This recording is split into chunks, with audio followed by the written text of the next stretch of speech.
भगवंताचं चरित्र सांगायला सुरू केलं, वर्णन सांगायला सुरू केलं आणि भगवंताच्या अवताराच्या कथा सांगायला सुरू केल्या. मग पार्वतीनं ओंकार द्यायचा, भगवान शंकरांनी सांगायचं. असं बरेच दिवस चाललं आणि पार्वती आई साहेब ती भागवताची कथा भगवान शंकराच्या मुखातून ऐकत असताना विधेय अवस्थेत जायच्या.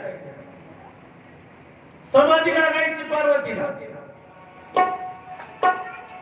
आणि भगवंताने विधेय अवस्थेमध्ये भगवंताचं चिंतन करायचं, भजन करायचं. गोपाला गोपाला देवकी नंदन गोपाला, गोपाला गोपाला देवकी नंदन गोपाला, गोपाला गोपाला देवकी नंदन गोपाला, गोपाला गोपाला देवकी नंदन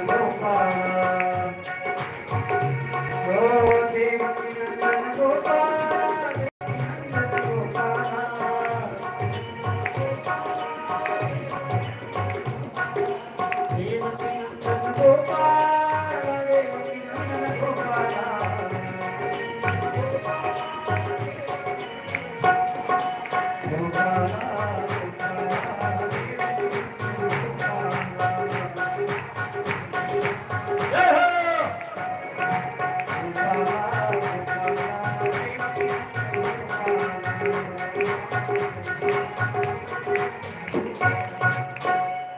आणि विधेय आणि सांगितलं,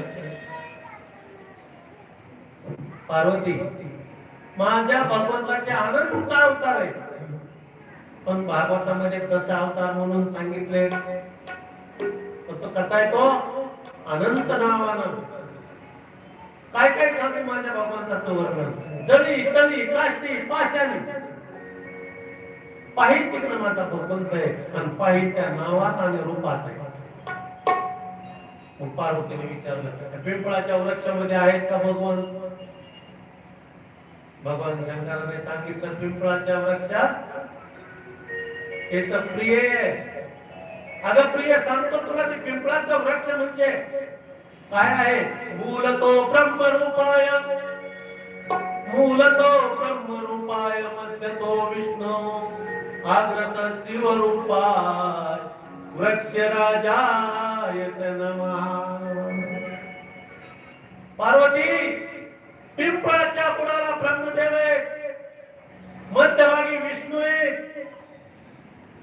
आणि वरच्या टोकाला मी स्वतः शिव आहे. म्हणून त्या वृक्षामध्ये आम्हा तिघांचंही वास्तव्य आहे. एवढंच नाही पार्वती, जो कोणी भक्त पिंपळाच्या वृक्षाला दर्शन घेईल, त्याला जल अर्पण करेल,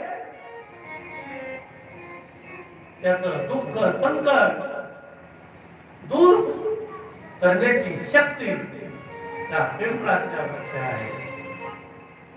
आणि तेवढी शक्ती नाही तर कुठलीही साधना सिद्धी लक्ष्मी प्राप्त होती पिंपळाच्या वृक्षाची सेवा केल्यानंतर. म्हणून ज्ञानेश्वर महाराजांची आई पिंपळाच्या वृक्षाची सेवा करायच्या. जयाची द्वारी, जयाची द्वारी सोन्याचा पिंपळ,